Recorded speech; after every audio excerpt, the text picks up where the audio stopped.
करवा चौथ की कथा। एक साहूकार था जिसके 7 बेटे और एक बेटी थी। सातों भाई व बहन एक साथ बैठकर भोजन करते। एक दिन कार्तिक की चौथ का व्रत आया तो भाई बोला कि बहन आओ भोजन करें।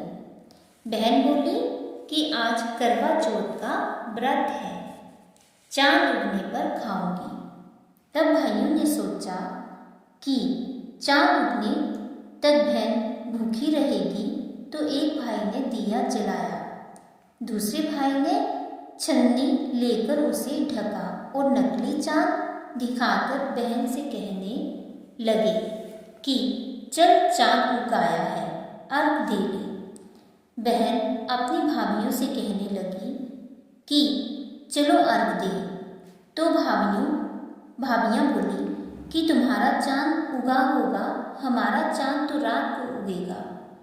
बहन ने जब अकेले ही अर्घ दे दिया और खाने लगी तो पहले ग्रास में ही बाल आ गया, दूसरे ग्रास में कंकड़ आया और जब तीसरा ग्रास मुंह की ओर किया तो उसकी ससुराल से संदेशा आ गया कि उसका पति बहुत बीमार है, जल्दी भेजो। माँ ने जब लड़की को विदा किया तो कहा कि रास्ते में जो भी मिले उसके पान लागू करना, और जो कोई सुहाग का आशीष दे तो पल्ले में गांठ लगाकर उसे कुछ रुपए देना। बहन जब भाइयों से विदा हुई तो रास्ते में जो भी मिला उसने यही आशीष दी कि तुम 7 भाइयों की बहन हो, तुम्हारे भाई सुखी रहे और तुम उनका सुख देखो। सुहाग का आशीष किसी ने नहीं दिया। जब वह ससुराल पहुंची तो दरवाजे पर उसकी छोटी ननद खड़ी थी।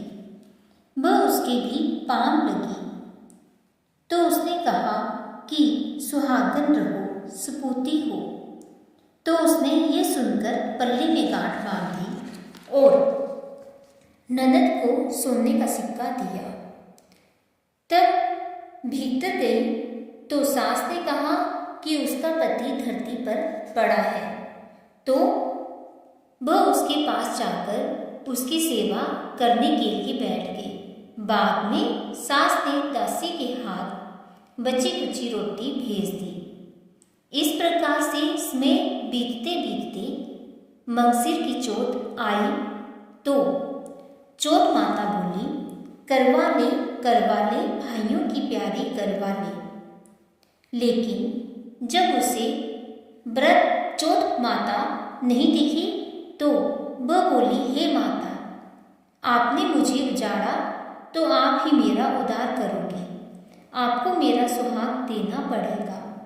तब उस चौथ माता ने बताया कि पौष की चौथ आएगी, वह मेरे से बड़ी है, उसे ही सब कहना, वही तुम्हारा सुहाग देगी। पौष की चौथ आकर चली गई। माँ की फाल्गुन की चौथ आकर चली गई।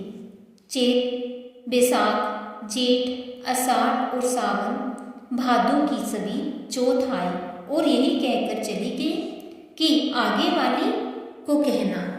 असोज की चौथ आई तो उसने बताया कि तुम पर कार्तिक की चौथ नाराज है, उसी ने तुम्हारा सुहाग लिया है, वही वापस कर सकती है।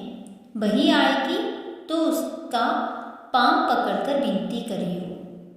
ये बताकर वह भी चली गई।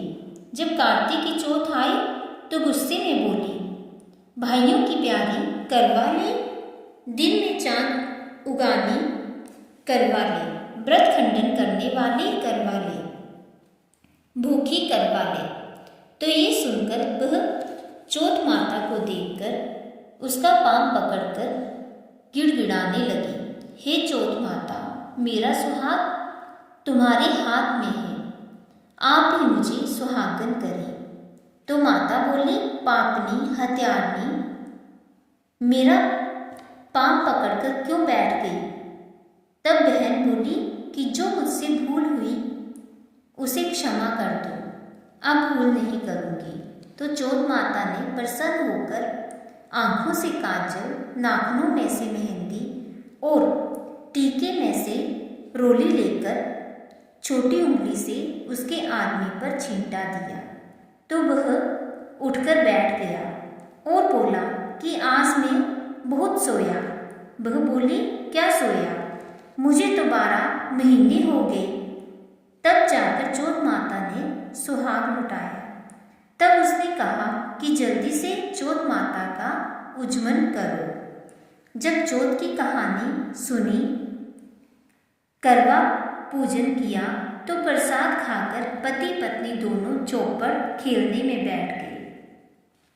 नीचे से दासी आई, उसने उन दोनों को चौपड़ पासे से खेलते देखा तो उसने सासू जी को जाकर बताया। तब से सारे गांव में यह प्रसिद्धि होती गई कि जब स्त्रियां चौथ का व्रत करें तो सुहाग अटल रहेगा। जिस तरह साहूकार की बेटी को सुहाग दिया, उसी तरह से चौथ माता सबको सुहागन रखे। यही करवा चौथ के व्रत की पुरातन महिमा